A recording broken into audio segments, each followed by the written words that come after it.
आपण बघत आहात AKP न्यूज मराठी, आपला आवाज आपली ताकद। सबस्क्राइब करा, शेअर करा, लाईक करा। AKP news Marathi.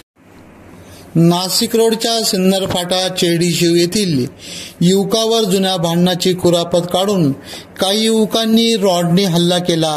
डोक्यावर गंभीर घाव लागल्याने जखमी युवकाची प्रकृती चिंताजनक आहे। याबाबत पोलिसांनी सांगितले की सिन्नर फाटा येथील यश टायर सेंटर समोर आज सायंकाळी 6 वाजेच्या सुमारास प्रमोद रामदास वाघ वय 40 हा युवक आपल्या दुचाकीवरून सर्व्हिस रोडने सिन्नर फाट्याकडे येत असताना योगेश पगारे व त्यांच्या काही साथीदारांनी त्यास अडवले।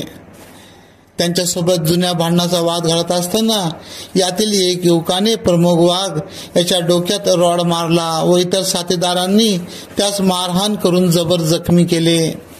त्यास नाशिक रोडमधील जयराम हॉस्पिटलमध्ये उपचारार्थ दाखल करण्यात आले असून त्याची प्रकृती चिंताजनक आहे।